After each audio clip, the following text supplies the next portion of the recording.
Salut les marques, salut les smart et bienvenue dans Catch Up, le podcast qui transpire le catch. Toutes les semaines, nous analysons ensemble les shows de la WWE. Et avec moi pour analyser cet épisode de Monday Night Raw du 9 mars 2020, j'ai avec moi l'ami Giscal. Salut Giscal. Salut Irem, salut tout le monde. Comment vas-tu? Ça va très bien et toi? Bon écoute, ça va. Comme je te l'ai dit hors antenne, Ça j'ai roule. annulé mon abonnement de salle de sport. Ouais, trop de microbes qui se baladent. Trop de microbes, j'ai bien vu que de toute façon ça servait à rien.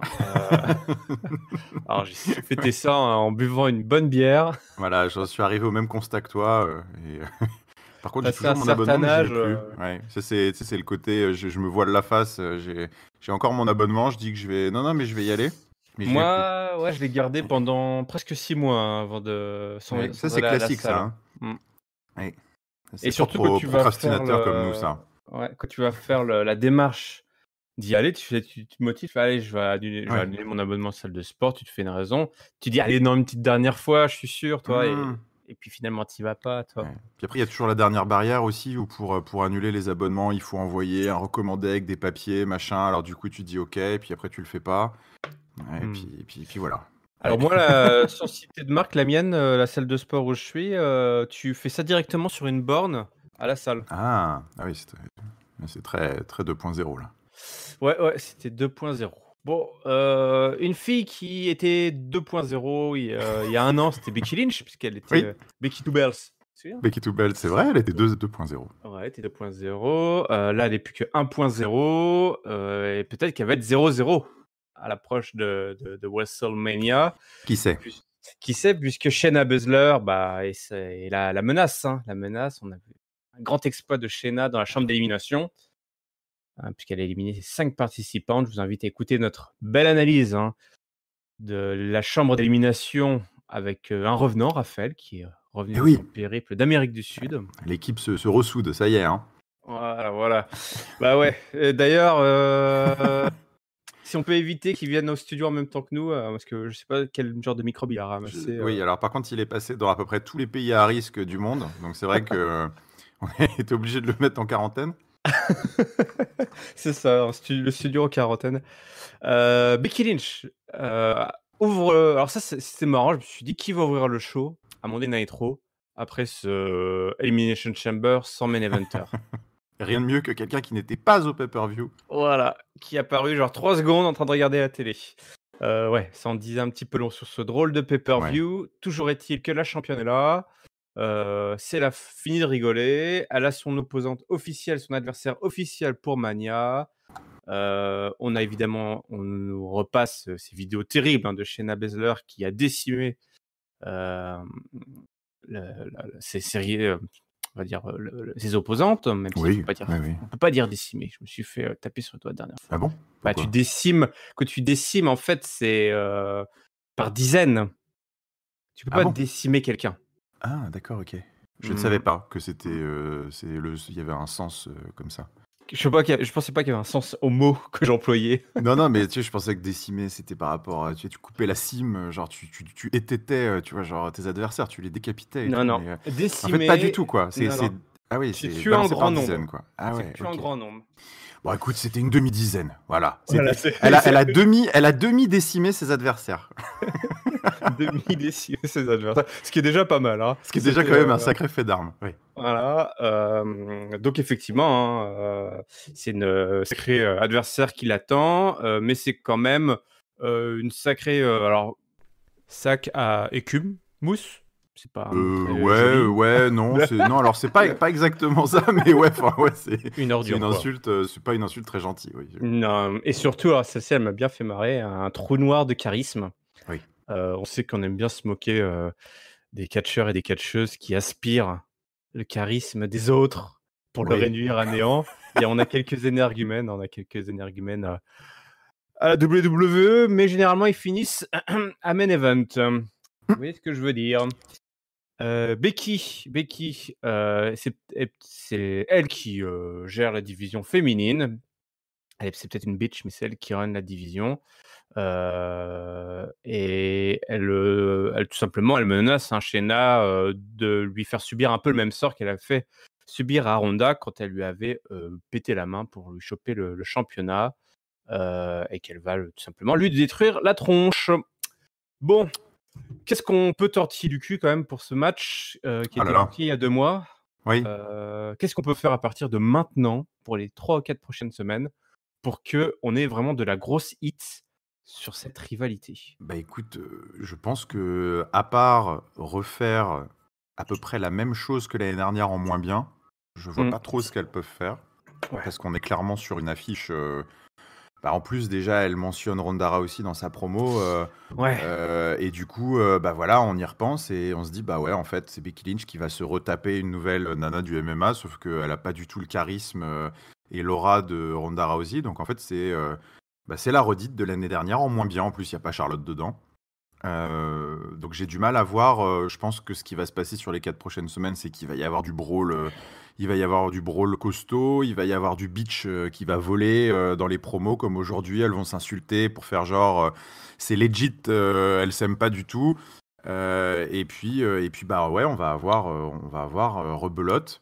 Quelque chose qui sera peut-être sans doute un affrontement plus technique, à Mania peut-être plus intéressant, parce que c'est vrai que Shayna est peut-être plus aguerrie à l'exercice du catch, vraiment, et avec un catch très basé sur les soumissions. Il y a peut-être moyen de faire quelque chose de sympa entre les deux.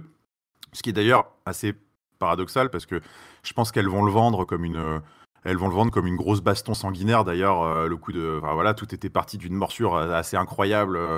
Il y a quelques semaines, elles vont vendre ça comme une bataille de bar, alors qu'au final, il y a quand même de fortes chances qu'elles catchent au sol avec beaucoup de prises et très techniques. Donc il risque même en plus d'y avoir une sacrée dissonance, je pense, au niveau du match par rapport aux promos. Mais ouais, écoute, voilà, c'était une promo ultra basique, bien incarnée par Becky Lynch qui sait toujours mettre le feu là-dedans et tout. Mais c'est ultra basique. On dit bitch, on dit que je vais te défoncer, et puis on passe à la semaine prochaine. Je pense que voilà, c'est ce à quoi on devrait pouvoir s'attendre, mais ça m'emballe pas des masses, ouais. Est-ce que finalement, la vraie menace pour Becky Lynch, c'est ce côté très arrogant qu'elle a Ouais, ouais, par ouais, ouais. rapport à l'année dernière? Mm, C'est peut-être un petit peu le twist, la petite différence par rapport à il y a 1 an, effectivement, où cette fois-ci, c'est elle qui est en haut de la chaîne alimentaire. Oui, c'est vrai, t'as raison. Mais je sais pas, je suis pas encore complètement embarqué par cette histoire Non, et non. moi, C'est ça vrai m'embête un que peu, en fait. Je suis un peu déçu de pas être c'est à un peu fond dedans, quoi. chiant, hein. C'est censé être le top match féminin. Et c'est vrai qu'ils partent avec une grosse pression par rapport à l'année dernière, quand même, à ce niveau-là. Ils ont placé la barre tellement haut, probablement ils ne la remettront jamais aussi haut, on en a suffisamment parlé. Que du coup, c'est vrai que là, tout de suite, on a l'impression d'avoir un truc un petit peu de seconde zone. L'angle qui reste, t'as raison, c'est vrai que je l'ai pas mentionné, mais c'est vrai que c'est ce changement d'attitude de Becky Lynch, qui est quand même, mine de rien, assez différente par rapport à l'année dernière, où elle était vraiment chasseuse. Et à vouloir accomplir un peu sa propre prophétie éternelle sous-cotée et ignorée à la WWE, qui va enfin choper les 2 titres à Mania. Là maintenant, elle est champion, elle se la pète à fond. Il y a peut-être un truc à jouer là-dessus. Elle est clairement ultra arrogante, que ce soit face à Asuka il y a 1 mois ou là. Ça peut peut-être être aussi l'opportunité de lui faire bouffer une grosse défaite, et pas de la reboot, mais tu vois, de la remettre un peu en mode, tiens, rédemption après, derrière, et elle repart un peu à la conquête de la foule, et après WrestleMania, ça pourrait être quelque chose de jouable. Ouais. Ouais, exactement. Bon, nous verrons la semaine prochaine pour cette affiche. La Familia, c'est Rey Mysterio, Angel Garza qui avait un match ce soir, 1er match de la soirée. Donc on continue, hein, dans cette affaire de latino. Donc gros petit match entre les deux là de 10 minutes avec comment s'appelle-t-elle déjà? Zelina Vega. Zelina Vega évidemment qui accompagne Angel Garza. D'ailleurs Angel Garza qui ne respecte pas du tout les consignes sanitaires puisqu'il fait un gros smack à une fan dans le public. Ouais, ça c'est pas bien, ça. Hein? On va finir par annuler WrestleMania, ils vont le faire à huis clos, ils vont rien comprendre. T'imagines? Ouais. Ouais, ça j'y pense un petit peu. Tu y penses toi à ça? Imagine. Dans un mois. Écoute, c'est vrai que, enfin, quand on voit ce qui se passe en Europe d'un point de vue sportif, enfin sur toutes les affiches là de foot, de rugby, de n'importe quoi là, qui se jouent soit à huis clos, soit sont carrément annulés, on peut commencer à se poser la question de l'avenir de WrestleMania, ouais. Mmh.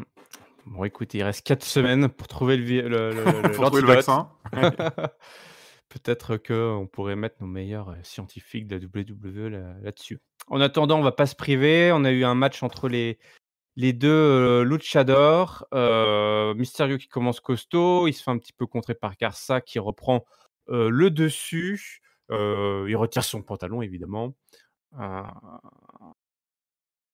Et à la fin, Garza qui a contré le 619 se prend, place un super kick, mais Destroyer de Rey Mysterio est contré, mais lui, il compte place son 619 malgré tout et le Springboard Splash pour la victoire. Une belle petite victoire pour, une victoire pour Rey Mysterio. C'était voilà, du fun, un peu d'apéro avant peut-être la grosse affiche qu'on espère. Pourquoi pas entre les 4 membres de cette, micro-division à la WWE et puis le petit détail, mais bon, c'est normal, Zelina Vega n'était pas très contente, était un peu déçue Non. de voir son poulain, Mmh, mmh, mmh. perdre, mais bon, on continue avec les latinos. Et ouais, surtout qu'en plus, Andrade est revenue. Alors, est-ce qu'elle va se lasser aussi vite qu'elle s'est éprise de Angel Garza? On va voir. Non, écoute, encore une fois, du plaisir pris de mon côté, de voir ce petit match de lucha, à Raw. C'est toujours, je continue à avoir le même réflexe chaque semaine. C'est un plaisir de les voir, sur mon écran pour cette petite aparté, hispanique, hispano-mexicaine là, de Monday Night Raw. Encore une fois, un match, super sympa à regarder, très différent de ce qu'on a l'habitude de voir. Super fluide, Rey Mysterio toujours, aussi bluffant, à son âge, et André Garza qui je trouve, vraiment a un super catch de heel flashy, qui est très, très agréable à suivre. Heu, on échange un peu les victoires. Voilà, André Garza, qui avait gagné un petit peu ces derniers temps, du coup, là, il se fait prendre par le vétéran Rey Mysterio. Tu sens quand même que on essaye de créer un peu une sorte d'émulation, entre les 4, pour tous les afficher un petit peu au même niveau, hein. Même, Humberto Carrillo qui a perdu, sur un roll-up après un match très disputé à l'Elimination Chamber contre Andrade, la veille. Donc, on les sent, on sent la volonté en tout cas du booking d'arriver à placer un petit peu les 4, de manière très compétitive. Il y a jamais de match expédié, c'est toujours très accroché. Donc c'est pour ça que ça me plaît bien, parce que parfois on peut reprocher aussi à la WWE de toujours faire un peu du 50-50 dans son booking et de faire gagner et de perdre un peu tout le monde. Là, quand c'est fait de manière, ultra compète, et avec des matchs très accrochés comme ça, je trouve que c'est pas un problème. Et si on arrive peut-être à un petit Fatal 4-Way pour le titre US, à WrestleMania, par exemple, moi ce serait quelque chose qui me plairait, énormément.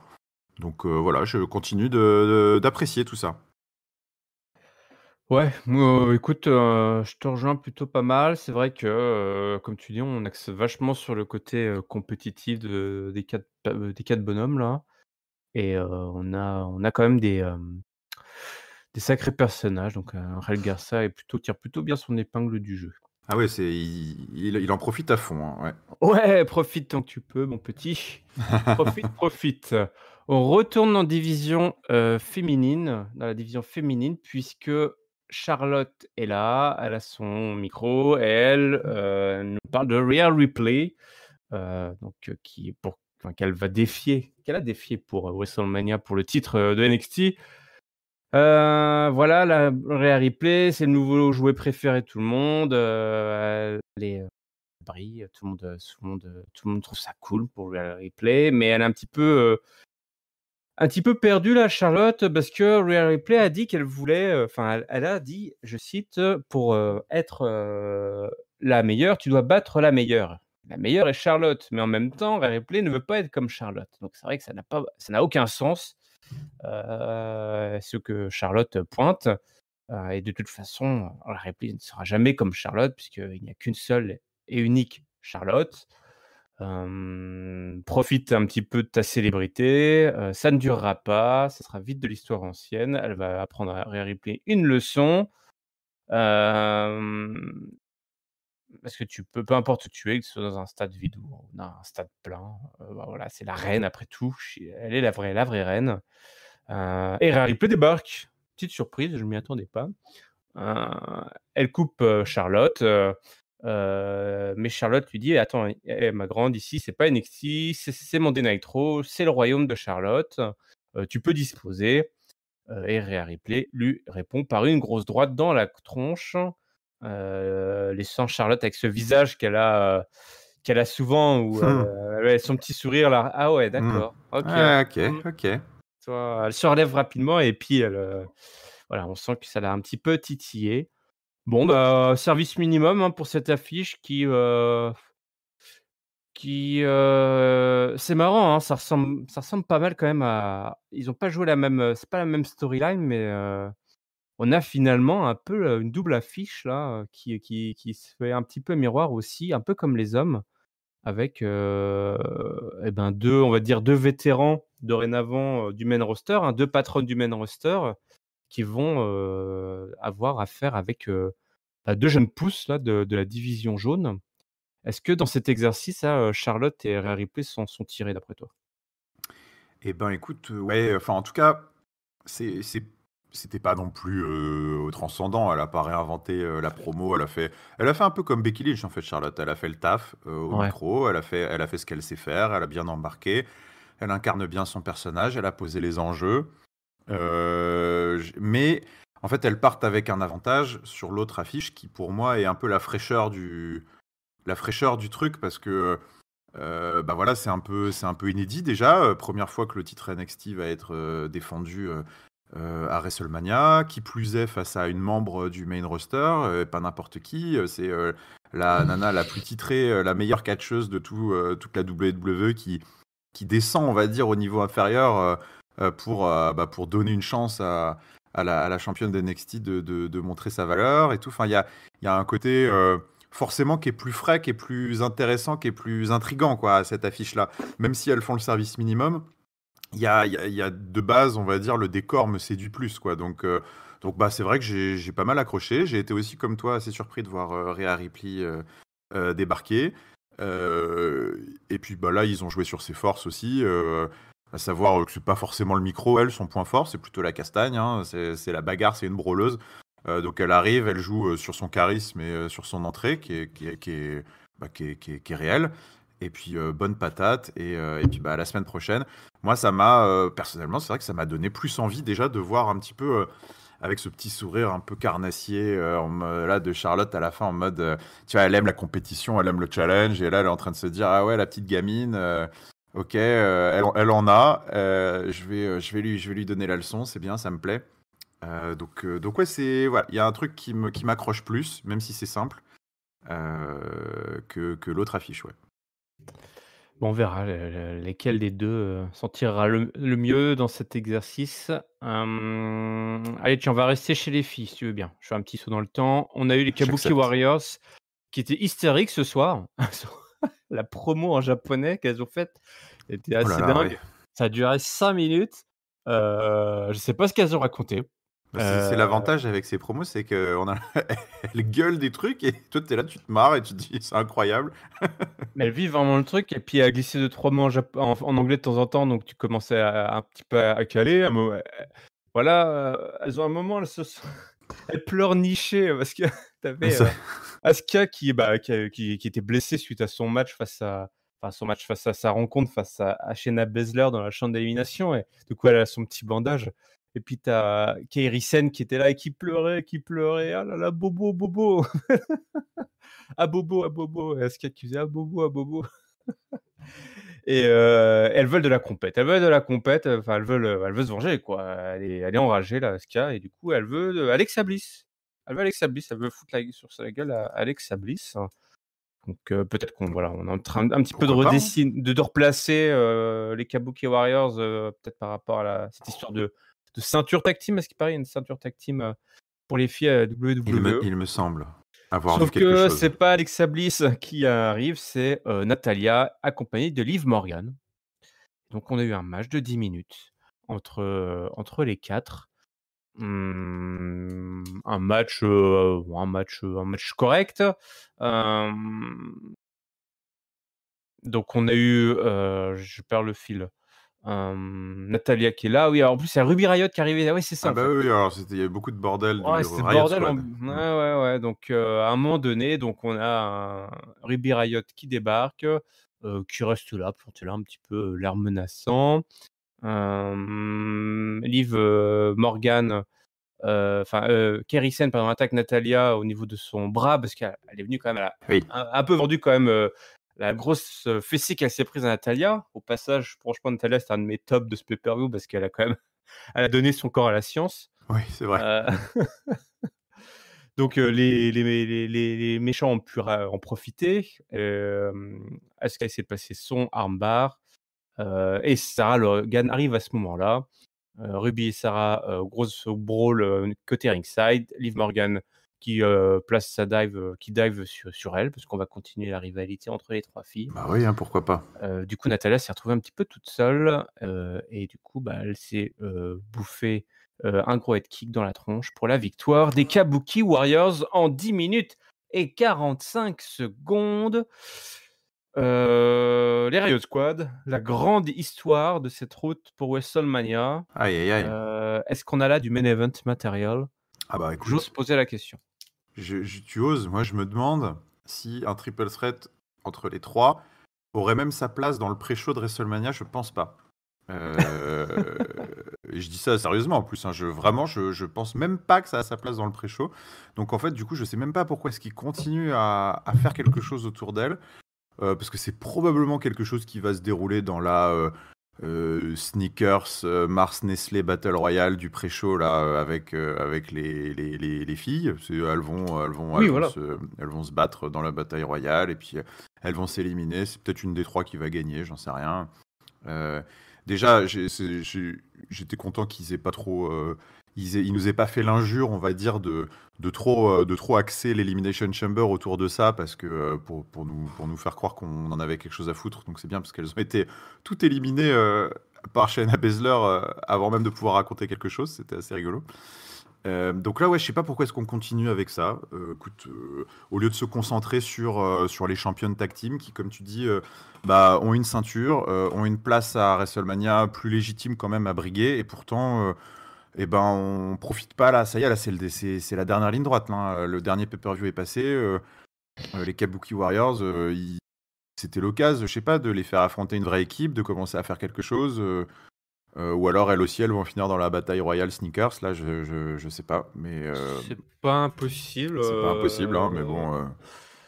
Franchement, là, à l'heure actuelle, là, ils ont mis Natalya, Liv Morgan en tag team. De Alors, façon plus un petit random, peu- tu meurs. Ouais, voilà, plus random tu meurs. Comme tu dis, ah, toi, t'es blonde, toi aussi. Allez, Ah viens. bah allez hop là les filles. Du coup, et pour autant, on n'a même pas écrit une histoire d'équipe qui commence à se former, toi. Hein, Ah donc, non, ils ont pas pris le temps de faire une petite promo backstage, rien du tout. ouais, ils sont juste donné la main en arrivant sous le petit Ouais. tantron, genre meilleure Coucou. copine. Ouais, coucou, ah, c'est nous. Et ouais, c'est un peu des. On s'embarrasse de drôles de storyline là. Ouais, finalement, je sais pas pourquoi c'était sur ma télé Ouais, lundi, quoi, en fait. Ouais. ouais. Tout comme Bobby Lashley versus Zack Ryder.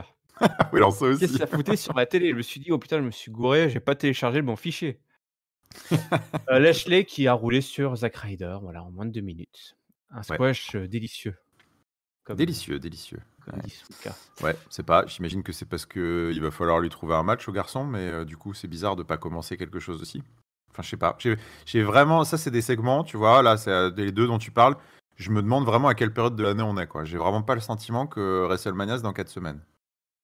Est-ce que je sais pas, attends, je vérifie la date. Attends, ouais, t'as raison, on va vérifier Pas le quand con même. quand même, mais on est d'accord qu'effectivement. Alors après voilà, c'est pour nous montrer. Ça, c'est des mecs. Est-ce que soit Bobby Lashley, c'est pour le placer dans une espèce de six time, enfin toi, un match à 6 pour le titre Ah, c'est possible. Ouais, un et titre encore, et secondaire, et encore. encore, il est tellement loin. Les choses se construisent en parallèle de ces mecs-là. Bah Donc oui. c'est juste, ce mec-là, il va gagner la bataille royale ou un truc à la con, toi. C'est juste pour montrer les hommes forts de la André the Giant Battle Royale, voilà. Mais c'est vrai que bon, qu'est-ce que ça fout sur notre écran? J'en sais rien. Un squash un peu plus à propos, avec peut-être un peu plus d'esprit et quelque chose en tête, c'était celui qui a suivi, puisque Drew McIntyre a disposé d'Eric Rowan. Tout de même. Quand même, hein, le fan de métal s'est couché au bout de 2 minutes. Au passage, Drew McIntyre a détruit la cage qui contenait l'araignée mécanique en peluche d'Eric Rowan. Comment ça, Dans mécanique une en peluche? ovation incroyable. Ah oui, et là, le public La était foule était en content. délire. Ouais. Non, mais quand on connaît tous les problèmes sanitaires du moment, il nous a débarrassé d'un sacré problème quand même là. Oui. Ah bah ouais, parce que tu vas te faire mordre. Bah d'ailleurs, tous les Attends. mecs qui se sont fait mordre là dans les dernières Oui, on les semaines voit par plus, hein. l'araignée, on les voit plus. Ouais. Donc Ah, c'est peut-être Noé pas une Rosé, chose il est pour à eux. l'hosto là. Ouais. Noé Rosé, il est effectivement en quarantaine avec Raphaël. Voilà, dans la Congo Line. Dans la Congo Line. Bon voilà, Drew McIntyre toujours aussi over, et puis une bonne utilisation du grand gaillard, la Rowan, parce que mine de rien, Drew McIntyre, il va falloir un petit peu l'occuper les 2-3 semaines qui arrivent là, donc bon, simple et efficace. C'est ça, simple et efficace. C'est pas l'heure pour Drew McIntyre d'écraser des moucherons. Il faut qu'il s'envoie du gros mastiff là, donc c'est bien. Il a éclaté Eric Rowan, qui jouissait d'une crédibilité modeste, hein, mais somme toute quand même qui a le mérite d'exister. Donc écoute, c'est un squash qui était nettement plus opportun en effet. AJ Styles est énervé. Il est énervé parce que Undertaker se mêle encore de ses affaires, hein, par 2 fois. Déjà qu'il lui a volé sous le nez. Je sais que ça a été ton top en Arabie Saoudite. Fantastique. Le trophée de la montagne de Tewek. De la montagne sacrée, la montagne jaune qui parle. Je sais pas. Oh, approchez, mes fidèles. Et en plus, il lui a coûté son match. Attends. Face à Aleister Black. Non, mais tu vois pas. Aleister Black qui était en mode Super Saiyan, puisque Aleister Black s'est tout simplement métamorphosé en Undertaker lors de ce match. C'est quand même fort. Ou alors c'était l'inverse. Taker était déguisé en Aleister Black depuis le début. Ah. Il y a 2 théories sur Internet. Ouais, ça divise Reddit à l'heure actuelle. Il y a 2 Écoute, on n'a jamais vu les deux dans la même pièce au même moment, c'est vrai. Les seuls qu'on a vus Non, mais tous les pense-y, deux dans la hein. même pièce, Ouais. c'est Noé Rosé et Raphaël. C'est les seuls. Mais Ça, sinon, c'est vrai. Oui. Et ils sont juste à côté, là, dans la salle Ouais, vitrée. Là. coucou. Voilà, ouais. Salut, les gars. C'est Ouais. bien, ces vitres sans teint, là. Ils voient pas. Donc, et puis là, la promo qui fait débat dans le Discord, même dans le Discord de Catch-Up, ça fait débat. AJ Styles qui nous explique que Taker a perdu contre Roman Reigns il y a 3 ans. On se souvient tous de cette belle image fantastique où il a abandonné son chapeau. Je me souviens, on l'avait vu ensemble, je crois, ce WrestleMania avec l'équipe du catch. Ouais, Il avait déposé son chapeau, fait son costume au milieu du ring. Il avait même fait un petit bisou à Michel. Il était parti. Il était redevenu un homme, abandonnant toute sa mystique au vestiaire. C'était beau. Le chapeau avait disparu, je crois, en plus après un éclair. C'était une image beau. Puissante, magnifique. AJ Styles nous le raconte comme il l'a vécu, tel un fan. Et puis Taker, comme en fait plus, on va dire que les heels disent des vérités. On a été plusieurs, beaucoup de gens ont reproché à Taker d'être revenu et d'avoir un petit peu gâché ce moment. Il n'a pas pu s'arrêter. Il y a beaucoup d'accros, on en verra un autre un peu plus tard, au catch qui ne savent pas s'arrêter. Et il est revenu, il a tout gâché. AJ Styles lui lance un défi pour Mania. Il y a 10 ou 15 ans, AJ Styles, il aurait les chocottes du Taker. Il aurait les chocottes. Ah oui. C'est un monstre mystique avec des super pouvoirs, des rayons laser, qui enterrait les gens, qui revenait à la vie. Il y avait vraiment, effectivement, c'était une autre époque. C'était une époque un petit peu plus fantastique, on va dire. C'était avant Internet, ça.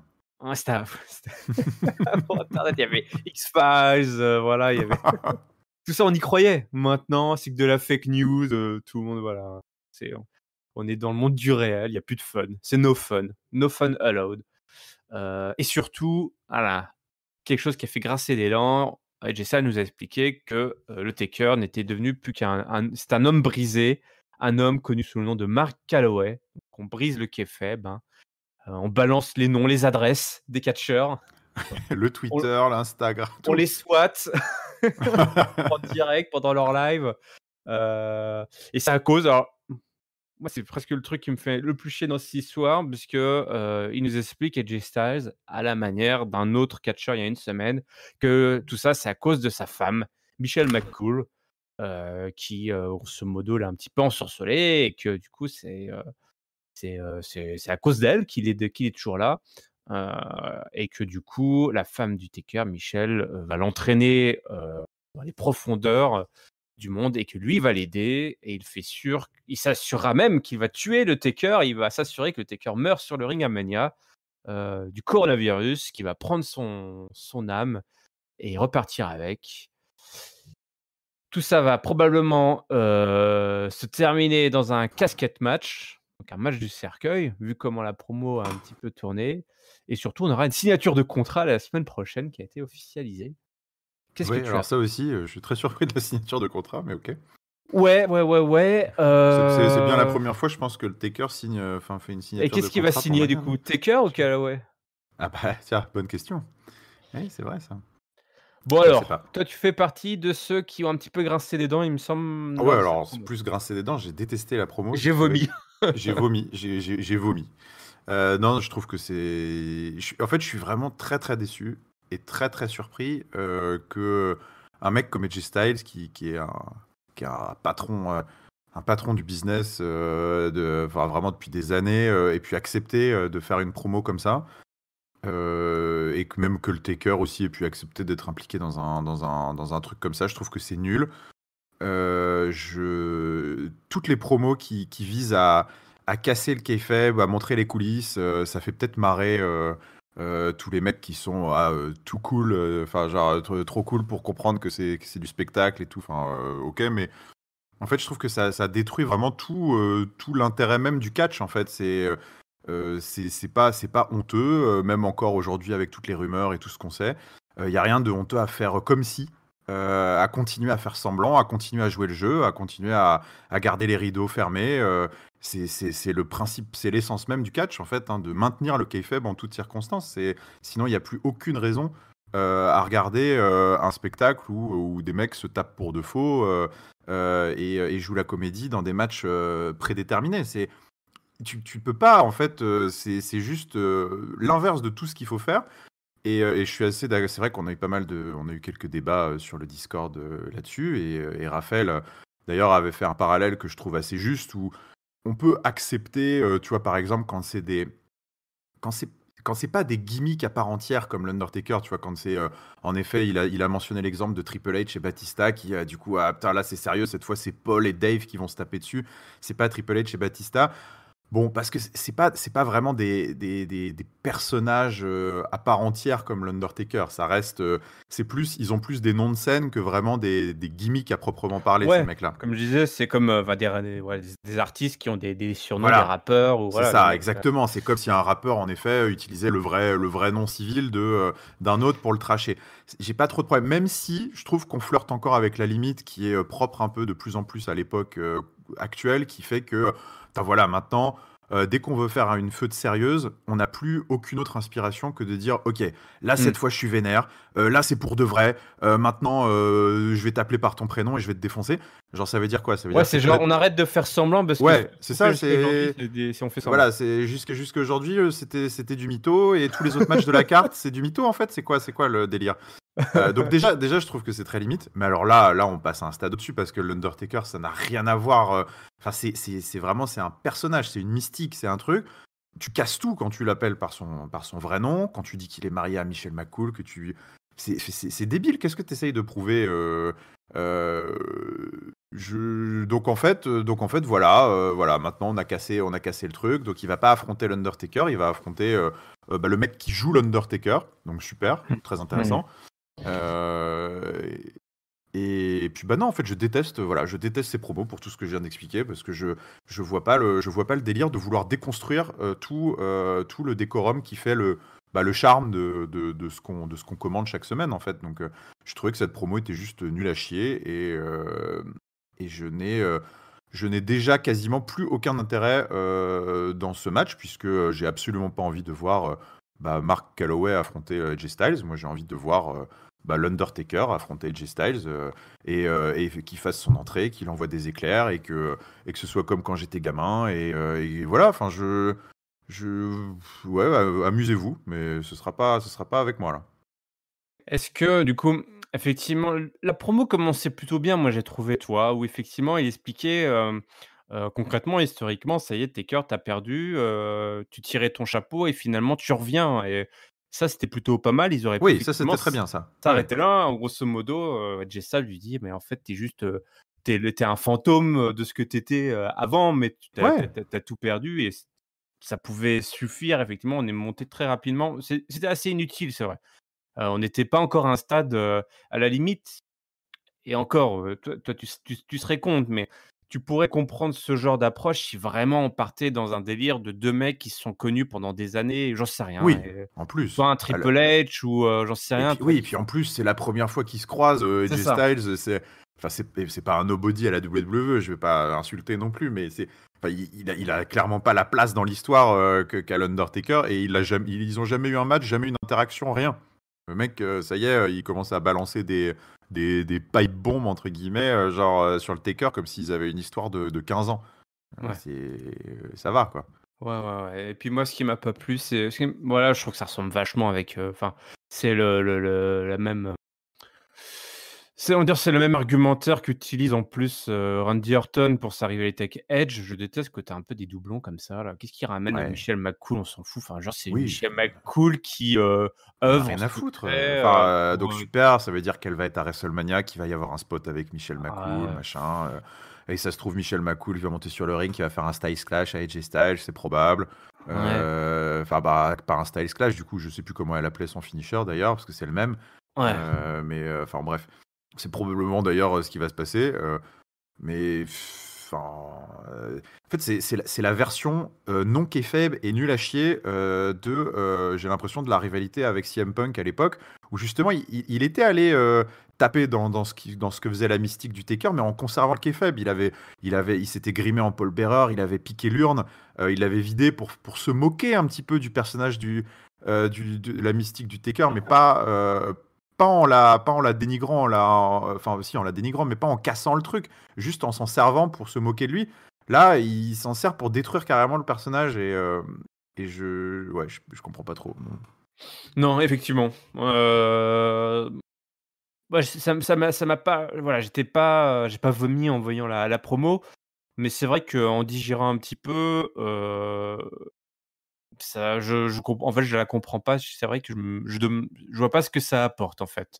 Toi, je me suis pas dit, en fait, quand il a balancé son nom en disant Mark Calloway, je suis pas là genre: «Ah ouais, ça devient sérieux». Je me suis dit: «Ah, tiens, Bah, OK». Enfin, je trouvais qu'est-ce qui ça se passe, bizarre, quoi? quoi. Ouais. Ouais.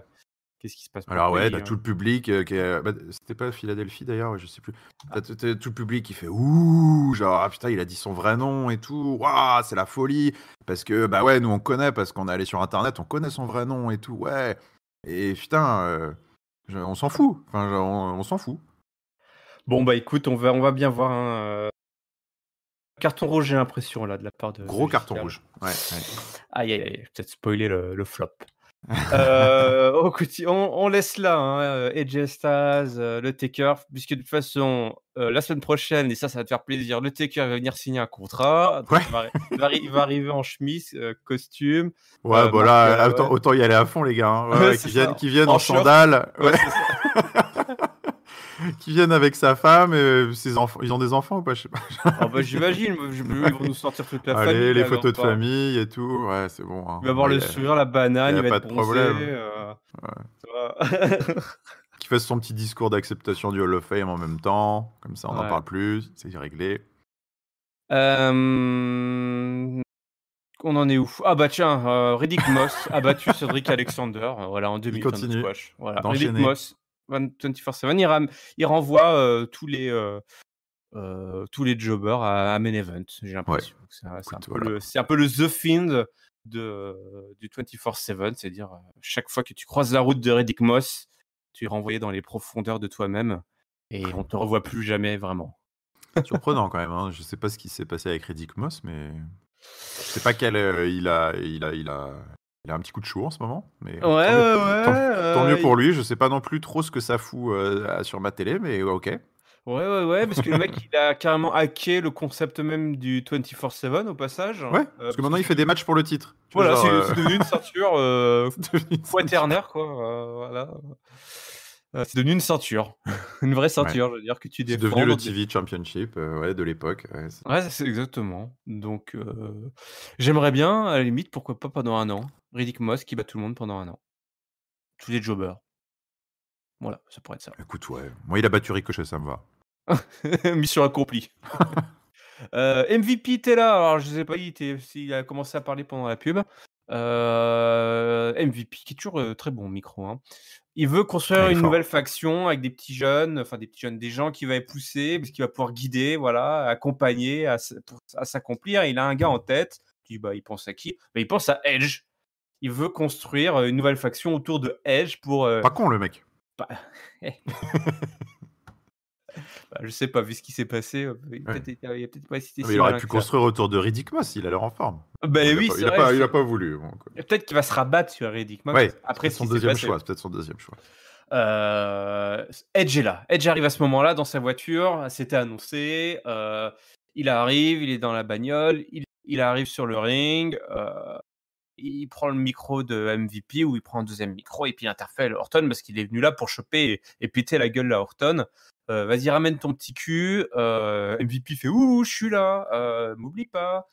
Tu sais, voilà, c'est ça ton problème, Edge, c'est que t'es pas concentré sur les choses importantes.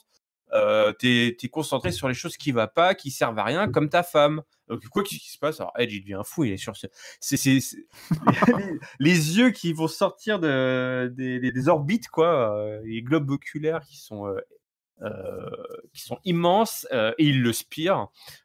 Il spire MVP et Orton en profite. Il était caché sous le ring, le gredin. Donc on pensait qu'il était caché dans la cave pendant tout l'épisode. Et en fait, il était caché sur le ring. Orton attaque Il est Edge. bien attendu, hein. Oh la vache, Feta. Je me demande toujours s'il n'y a pas des trappes quand même, parce que putain, les mecs. Ah ouais, c'est fou, hein. Non, mais il y a forcément des trappes, c'est pas possible. Il a pas pu faire tout le show. Enfin, après, pendant les coupures pub, pour avoir vu des shows en live maintenant, Il se passe beaucoup de choses. à la WWE, on sait, mais tu sais, il coupe un peu les lumières pendant les promos. Ouais. Pendant les promos sur l'écran aussi, ce qu'on voit pas, c'est que dans l'arène, les lumières sont éteintes pour que les gens regardent l'écran. Je pense qu'il profite de ces moments-là pour faire venir. Ouais, pendant les pubs qui sont pas pendant des matchs, effectivement, il plonge la salle dans le noir. Il te balance une grosse promo musique à fond pour bien attirer le regard sur les écrans. Ouais, exactement. Tu fais plus attention à ce qui se passe. Là, ça s'agite dans tous les sens. Pour peu que tu aies un mec qui arrive avec un chariot, il pousse le chariot à côté du ring. Le mec, il monte dans le petit chariot. Et puis, il repart avec. Livraison de Orton. Livraison. Amazon Prime. Et Edge qui place tout simplement un RKO sur Orton. Orton, il s'y attendait pas, il comprend pas, il se barre, et c'est MVP qui va déguster, puisque Edge va détruire tout simplement la tête de MVP, de la même façon qu'Orton avait détruit Matt Hardy, qui est parti à la AEW. Ah, c'est officiel? Bah, il me semble. Ah bah écoute. J'ai vu une vidéo, je crois, de lui avec les jumeaux diaboliques. Les frères Félicitations. ouais, félicitations, exactement. Bref, toujours est-il.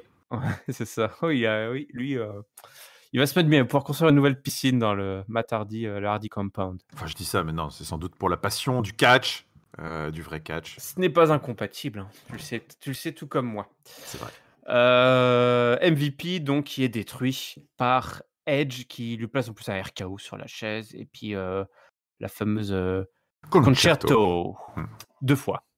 Et donc, voilà, Orton qui... Enfin, plutôt Edge qui a mis la main sur Orton, mais il va pas choper de micro. Hein. Il n'aura pas parlé, je crois. Non, il était trop fou furieux, là. Ouais, si, il cherche Edge un peu plus tard, mais on lui apprendra que Orton a quitté l'enceinte. Il est rentré chez lui, profiter de sa famille, de ses enfants. Et surtout, ce que je n'ai pas mentionné, c'est qu'on a eu un putain de package vidéo pour retracer cette rivalité sur les dernières semaines. Et moi, j'avais la gorge nouée parce que c'était franchement super bien écrit avec des petites images d'archives. Orton, quand il est arrivé, était tout jeune, il avait des boutons sur le visage, leur première équipe, et puis tout ce qui s'est passé ces dernières semaines. Encore une fois, là, je tire mon chapeau. c'est ceux qui font du meilleur taf à WWE, à part Ah ouais, les catcheurs, c'est vraiment les les monteurs mecs qui font vidéo, les, hein. ah ouais, Ouais. qui font les packages. La Real est à chier. Franchement, honnêtement, je sais pas ce qu'ils ont en ce moment, la Real, mais il y a plein de spots qui sont loupés Ouais, c'est vrai que c'est pendant un les peu compliqué. pay-per-view Ouais. et les weeklies. Il y a un truc que je ne comprends pas, c'est ils filment tout le temps. Quand il y a un spot qui arrive, ils ont tendance à filmer de dos. Ouais. Ils filment souvent de dos. Si un mec monte sur le turnbuckle, ils vont filmer le mec qui est sur le ring de dos. Et du coup, tu Ouais. vois plus les impacts en fait. Non, c'est vrai, je suis assez d'accord. Je comprends pas. Est-ce que c'est les mecs qui ont juste pas confiance et pour éviter de filmer un truc qui serait Pour mal éviter de filmer un exécuté? botch, ouais, je sais Ouais, mais pas. au final, tu perds tout l'impact. Franchement, je sais pas si c'est parce que je fais plus attention à ça qu'avant, mais Non, enfin, mais j'ai remarqué aussi, ouais, c'est vrai, t'as le raison. nombre de grosses, même des gros spots que tu loupes alors que tu les vois arriver à 1000 km. Bref, tout ça Mm. pour dire qu'on a eu un super package vidéo. Edge a pu avoir le début de sa vengeance. Et C'est qu'est-ce qu'on ça. a pensé, Giscal? Ah, c'était top. On attendait le retour de Edge à Raw. On attendait l'explosion de rage là de Edge. La prochaine, je pense que la semaine prochaine, la promo, parce qu'il va forcément poursuivre ce segment, il va y avoir une promo de Edge qui va demander des explications, cut de bullshit, viens, parce qu'il, enfin, c'est ce qu'il a commencé à faire. Hein. Il a dit, quand il est arrivé, il a ignoré MVP et puis il a pris le micro, il a dit grow a pair et come face me là. C'est voilà, Ouais. porte tes couilles là et viens. Je sentais que il en avait gros. Et donc là, ouais, quand ils vont commencer à s'expliquer vraiment et que Orton va déballer son sac comme il l'a fait devant Beth Phoenix, là, ça va être quelque chose. Ça, plus le package vidéo, plus l'acting de Edge qui pique le RKO en plus, qui est complètement fou. C'est top.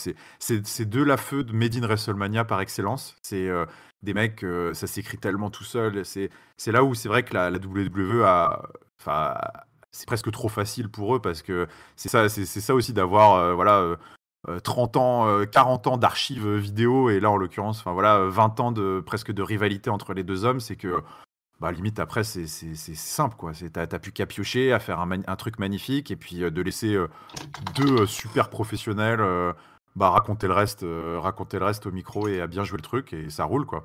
Donc là c'est la fête de gala de WrestleMania, clairement j'adore.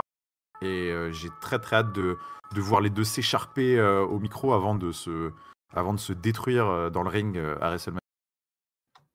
Ouais, moi je suis vraiment embarqué.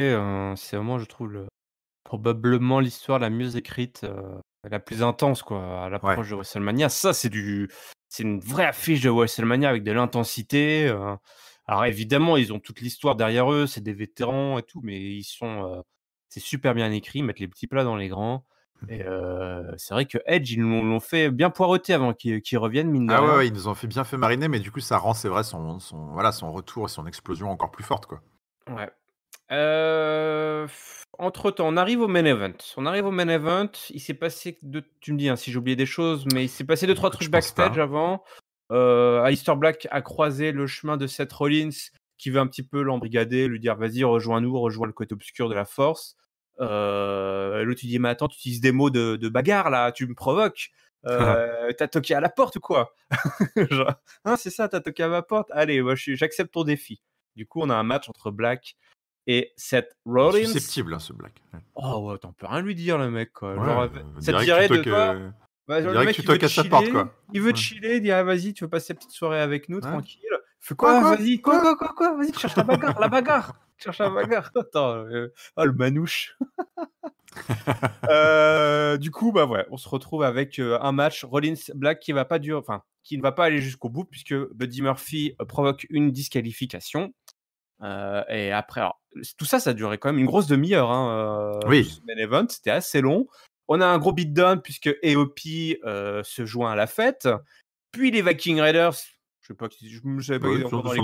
retour. Ouais, Ouais. voilà, qui viennent après avoir occupé les pré-shows, viennent à la rescousse d'Aleister Black. Ouais, et puis oui, un peu. Ouais, si, ouais. Et les Street Profits qui débarquent aussi, parce que voilà, eux au moins ils avaient eu encore une petite rivalité encore avec Rollins et Murphy. Tout ça se transforme évidemment en 4 contre 4. 4 contre 4, exactement, j'étais en train de compter. Ils étaient 8 en tout. Ouais, parce que Alistair Black, du coup, lui, il reste out.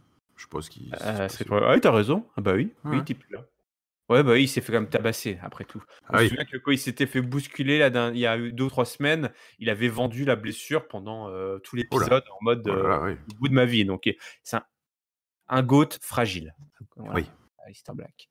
Un match qui a duré 25 minutes, quoi. 25 minutes. Mais un match quand même, j'avoue, assez bien rythmé. Avec pas mal de bonnes séquences. Et à la fin, je sais pas si pas tout de suite non, c'est pas c'est pas pendant le match qu'il est arrivé. Kevin Kevin Owens. Owens. Quand est-ce qu'il est arrivé? J'ai un peu perdu le fil de ce truc-là, je ne sais plus. Non, c'est s'il y a- post-match. Je crois qu'il arrive à la fin, ouais, mais Ouais. enfin il arrive après, parce que le match se termine normalement, je crois. Mais, Ouais. Donc on a un match entre tous ces gens-là. Et à la fin, Black Mass, hein, enfin voilà, le curb stomp pas Black Mass justement, le curb stomp de Rollins sur, Sur Ford, ouais. sur Ford, Montez Ford, qui était toujours aussi excité. Donc on a eu un gros match. Je vous fais pas tout le play by play parce qu'on a eu c'est étrange, on n'a plus trop l'habitude d'avoir des matchs de 25 minutes en main event, Non. de Dain Weekly. C'était plutôt bien rythmé, mais c'était assez étrange et surtout, on a eu un angle après post-match avec Kevin Owens qui a distribué des stunners, mais qui au final, s'est fait, allonger par, Seth Rollins qui lui a placé 3 curb stomp, hein. Je sais plus s'ils appellent ça toujours curb stomp. Oui, je pense. Blackout ou curb stomp, Blackout, curb stomp, ça dépend si c'est semaine paire ou impair. Et du coup, les méchants, qui restent forts à la fin. Les méchants qui restent forts malgré Kevin Owens qui est intervenu. C'est un peu le bordel. C'est un peu le bordel. Mais bon. Ouais, c'est un peu le bordel. Ouais, je sais pas. Moi, ce qui me fait chier, c'est Kevin Owens qui a presque un rôle de second rôle dans cette rivalité. C'est un peu. Ouais, alors il est partout et nulle part à la fois. C'est vrai Ouais. que voilà, donc il est intervenu. Il est intervenu à l'Elimination Chamber. Il est encore intervenu après là ce soir pour mener. Bon voilà, tu sens quand même que c'est toujours la même chose, hein. Il vient pour faire chier Seth Rollins en toutes circonstances. On ne sait pas. Est-ce que ça va? Alors, on a déjà eu cette discussion il y a 3 ou 4 semaines. Qu'est-ce qui va se passer? Et quel est le endgame un peu, hein, de cette rivalité? Est-ce que ça va être Seth Rollins contre Kevin Owens à WrestleMania? Je trouve que ça serait vachement plat comme affiche après tout ce qui s'est passé. Mais bon, en même temps, toutes les combinaisons ont déjà été faites. Là, d'ailleurs, j'avais un peu l'impression qu'on sortait de ce schéma-là et finalement, j'ai le sentiment qu'on a fait un pas en avant, 2 pas en arrière parce qu'on est revenu. On est revenu sur des main events multiman, un peu random, où voilà, on a remis les Viking Raiders parce qu'il fallait faire un peu du nombre et que Samoa Joe il est plus là. Et donc on a refait voilà un 4 contre 4, un peu bordel, les Street Profits qui viennent alors que en soi ils ont gagné les ceintures, ils n'avaient pas trop de raison d'être là. Donc en fait c'est voilà, on est revenu dans un schéma où c'est Seth Rollins et ses copains. Oui, personne les aime, ils font chier, mais en même temps, ils ont plus de ceinture, donc ils ont plus vraiment de raison, on va dire, d'être comment dire, d'être un peu chassés par les gentils, quoi. Là, c'est limite eux qui se font provoquer par Alistair Black sans aucune raison en coulisses, mais ils sont c'est vrai que dans mon esprit, ils sont presque devenus un peu inoffensifs, quoi. Seth Rollins, Murphy et Opie qu'on voit plus. Le fait qu'ils aient perdu ces ceintures à Elimination Chamber fait que ils ont plus trop de cibles dans leur dos, quoi, comme ils disent là, ils ont plus de target. Donc je suis un peu perplexe sur ce truc. Enfin, c'est pas perplexe, je suis même pas très intéressé par ce qui se passe. Et je vois pas où ils veulent aller aussi. Je crois qu'on a vraiment perdu, tu le dis, hein, tu l'as dit en recul en arrière, on a perdu en intensité en fait, alors que pendant ça a duré des mois, mais toi, à toute l'époque avec Samoa Joe, c'était intense, il y avait des gros spots, je me souviens encore de Kevin Owens qui court sur la rampe, enfin voilà, on avait vraiment ça passait à travers les tables des commentateurs, ça se mettait vraiment bien sur la gueule, ça s'attaquait backstage, il y avait de la stratégie, genre ah t'es là, non attends nous on va, vous êtes où? Ouais, il y avait un peu des jeux rouge pendant l'émission. Il y a même des idées intéressantes où tu te dis, tiens, il y aurait pu y avoir des virages sympas à prendre scénaristiques, là, quand il y a eu le coup de l'arbitre qui était Le en coup de fait, l'arbre, mais ça, c'était jeté aux oubliettes, cette connerie. qui était membre du culte. Tu te dis, putain, ça aurait été rigolo, qu'il commence à y avoir des convertis un peu, des Mais trucs. exactement. Et puis en fait, finalement, on est revenu une sorte de statu quo où tout le monde se tape en main event d'Euro et puis la semaine prochaine, hein, les gars. C'est un peu ça, quoi. Bah ouais, et tout ça. En fait, tout ça, je me dis, et c'est dommage, on arrive à WrestleMania, c'est une rivalité qui est construite depuis plusieurs mois maintenant. On arrive à WrestleMania et WrestleMania devrait être le chapitre final de cette grosse rivalité, toi, et quitte à. Peu importe l'issue, mais on avait quand même Seth Rollins qui validait son heel turn, qui construisait une nouvelle faction, qui arrivait à enrôler un arbitre. Donc il y avait effectivement une storyline où là, moi perso, voilà, je commençais à m'ambiancer en mode ah ouais, en fait, personne va être à l'abri parce qu'en fait, il va y avoir tout un culte qui va se construire autour de Seth Rollins et chaque semaine, ils seront de plus en plus nombreux comme les infectés du coronavirus, quoi, toi. Enfin, genre le mec, et ça tombe bien en plus, ils pouvaient même faire des promos en disant voilà, je suis plus fort que le coronavirus, j'en sais rien, toi, genre tout le monde j'ai de plus en plus de disciples chaque jour. Et en fait, tout ça, comme tu dis, on a réduit ça à sa plus simple expression où en fait, c'est juste des mecs qui se mettent sur la tronche parce qu'ils s'apprécient pas. Alors qu'on avait un Ouais, c'est dommage. super angle voilà, de prêcheur, quoi, qui enrôlait des mecs autour de lui, avec face à lui un héros, quoi, qui était là pour le contrer, en l'occurrence Kevin Owens. Et même Kevin Owens s'est effacé, là il agit comme s'il avait été banni de la WWE. On se rappelle encore, il n'y a pas si longtemps que ça, où il doit acheter ses tickets pour venir et il attend la fin du show pour placer un stunner. Oh, C'est vraiment ça, quoi. Ça fait 6 mois, il y a 6 mois, il faisait déjà ça, toi. Donc, je suis là, je me dis, à 4 semaines de WrestleMania, là, qu'est-ce qui va se passer? Et ça va se transformer en espèce de match. Enfin, toi, un milieu d'histoire, un peu creux, quoi, alors que. Clairement, si au final c'est Seth Rollins contre Kevin Owens à WrestleMania, ce sera de la mid-card très, très, très tiédasse, hein. Enfin, ce sera pas. Ce sera sans doute le 6e ou 7e match sur l'affiche. Ouais. Moi, j'aurais voulu Kevin Owens qui se donne une mission, c'est de faire tomber ce mec, ce prêcheur, ce leader de culte, et de briser, toi, cette nouvelle religion là qu'il est en train de monter, grave. et de le faire devant tout le monde dans la plus grande messe du catch. Toi. En plus, il y avait tout un vocabulaire. Il y a tout un vocabulaire, ouais, exactement. Non, mais t'as raison. Et puis c'est vrai parce que là aujourd'hui, le culte, je pense qu'il y avait pas mal de trucs à faire, mais au final. Le culte, il est un peu stagnant, quoi. Enfin, ils sont toujours 4. AOP, on les sort du formol de temps en temps. Ouais, on les voit même plus. Hein. Alors que franchement, c'est dommage. Il y avait quand même bien mieux à faire. Seth Rollins et Murphy, ils ont perdu leur ceinture. Donc en fait, ils parlent un peu dans le vent, quoi. Ils sont déjà pas sur leur pente descendante, toi. Ils sont déjà en pente descendante, alors qu'on arrive à WrestleMania. Donc c'est vrai que c'est pas des méchants très menaçants, quoi, je trouve. Et je regrette vraiment que, tu vois, a posteriori, que ce soit pas finalement AOP qui ait eu les ceintures.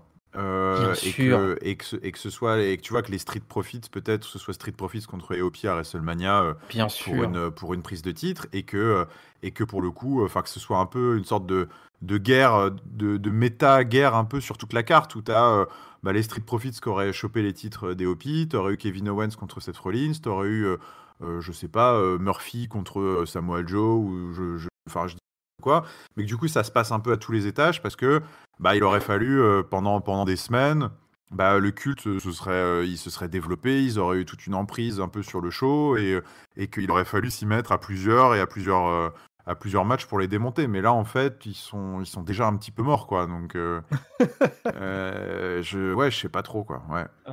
Bon, voilà, moi je suis dubitatif, je suis assez déçu parce que. Ouais. Trop souvent, je trouve, enfin trop souvent. C'est pas la première fois qu'ils nous font un peu le coup, là. Ils nous font monter un truc et puis le pétard mouillé, un mois avant WrestleMania, genre ils font dans leur froc, quoi. Ils font dans leur froc. Et c'est bien triste. Bon, c'est comme ça que c'est terminé ce show. C'est l'heure du mot de la fin. Est-ce que tu viens nous partager, Giscal, s'il te plaît, ton top, ton flop et ta note, s'il te plaît. Et ben écoute, bon alors mon flop, on revient pas dessus, hein, vous avez tous compris que c'est la promo d'AJ Styles, qui est honteuse. Ce n'est pas mon catch, voilà. Et mon top, bah c'est vrai, mon top je l'aurais bien filé au package vidéo Orton Edge. Après c'est vrai que c'est un top un peu spécial, c'est un top un peu bizarre. Alors du coup si je Moi, devais je le ferai, choisir, voilà, si je peux te spoiler, je le voilà, ferai. si je devais choisir vraiment un segment du show, et ben je pense que je filerais ça à en fait dans les segments purs de show, bah, c'était pas extraordinaire. Peut-être écoute ceci, non mais si ce qui s'est passé après le package vidéo, à savoir l'arrivée de Edge et ses RKO très surprenants là sur Randy Orton et sur MVP, j'ai trouvé que c'était top, c'était vraiment le segment pour moi le plus chaud de l'émission. Et celui qui m'a fait le plus vibrer, donc je vais donner mon top. Voilà, ce retour gagnant de Edge à Raw et aux choses sérieuses qui vont commencer. Et puis ma note, je vais donner la moyenne, je vais donner 2,5 à Raw, parce que j'ai eu l'impression que globalement, on avait réussi à peu près à se remettre sur les rails de WrestleMania avec les segments féminins notamment, et puis avec le segment de Edge et Orton, le segment de Drew McIntyre. Enfin, il y avait des choses qui te remettaient un peu dans le mood WrestleMania après un Elimination Chamber qui était assez hors sujet pour moi. Mais par contre, après, bah voilà, on l'a dit, il y avait, je pense, la moitié de l'émission on se demandait vraiment si on n'était pas en octobre, quoi. En C'est octobre. non, mais c'est assez perturbant. J'ai vraiment pas l'impression d'être à 3 semaines de l'événement. Quand je vois Lashley squasher Zack Ryder, quand je vois les Kabuki Warriors contre Natalia et Liv Morgan, quand je vois Riddick Moss encore défendre son titre 3 semaines de suite, quand je vois un main event sans inspiration comme ça, Ouais. j'ai vraiment, vraiment pas l'impression que WrestleMania arrive, quoi. Donc, je suis même gentil avec 2,5, hein, je pense, mais bon, je vais te laisser donner ta note. Moi, mon flop, pareil, je vais pas m'éterniser, bah, c'est ce main event et tout ce que ça traduit de cette gestion de ce que j'estimais être la vraie grosse storyline, Mm. enfin celle avec le plus de potentiel, je trouvais, en termes de divertissement et comme tu Bah l'as ouais, dit, de grave. ramification sur un show. Moi, j'aime beaucoup quand voilà, il y a des fils rouges, qu'il se passe plein de choses, quand voilà, des histoires empiètent sur, voilà, qu'il y ait des vases communicants en fait, hein, entre à tous les niveaux, tous les étages, comme tu l'as dit. Mon top, bah moi je vais le donner au package vidéo parce que franchement ça m'a bien fait kiffer. Donc big up à la team de réalisateurs monteurs là, qui chaque semaine nous régale, hein. Ouais. Franchement, on sait comment c'est, on va arriver à WrestleMania en mode ouais, ok, bof. Ouais, et Et puis puis on à va regarder chaque les fois ils vont nous packages. balancer un package vidéo, on va être là, oh ouais. Donc franchement Même le triple threat du Riot Squad, ce serait avec un package vidéo. ce serait cool qu'ils nous fassent ça, genre même les trucs les plus pourris, ils nous fassent un Un package package vidéo, tu épique vois? de 15 minutes. De 15 minutes sur le Riot Squad et voir comment tu t'ambiances, quoi. Ouais. Et ma note, bah, écoute, moi, c'est un peu pareil, j'ai pas trop kiffé, en fait, cet épisode. Il était vraiment, j'ai trouvé assez moyen et il y a pas cette odeur de WrestleMania, bordel, quoi. Franchement, à part deux trois bah, si, voilà, il y a Orton. Orton est là. Ouais. Le Taker AJ Styles, on y est sur The Edge, quoi. Il y a un peu voilà, on fait un petit peu on en fait presque trop, du coup. Et puis les filles, je suis pas encore super ambiancé, donc du coup, je vais mettre un 2,5 comme toi, en fait. Voilà, Bon, bah voilà. 2,5, Allez. ouais, pour C'est ce moyen, show. c'est moyen. C'est moyen, on espère vraiment que les mecs vont Concentrez-vous. voilà, là, Concentrez-vous. faut plus Ouais. planter des graines maintenant, il faut faire Ah monter ouais, la non, non, là, pression. faut y aller, hein. Faut faire monter la Faites pression. comme Bien, Orton et Edge, et allez-y à fond, là, hein. Ouais. ouais, il faut de la rage, il faut de la brutalité, il faut se mettre sur la gueule.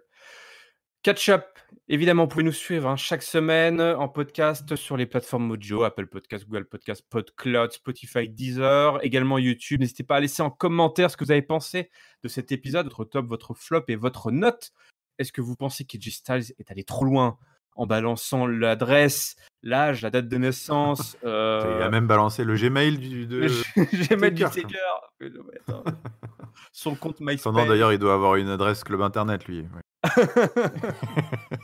Elle va chercher l'icos, va. Ouais. Vous pouvez également sur le Discord, le lien il est en la description. On peut chatter comme ça ensemble, on peut parler, on peut se prendre la tête sur des sujets sensibles comme oui ou non faut-il respecter le kayfabe d'un catcheur qui a 40 ans de carrière à la WWE. Merci à toi Giscard pour ta Oh présence. bah, écoute, merci IRM, c'est un plaisir. On se donne rendez-vous très bientôt et d'ici là, évidemment, on vous souhaite à toutes et à tous une bonne semaine pleine de catch. Salut, salut. Ciao, ciao tout le monde.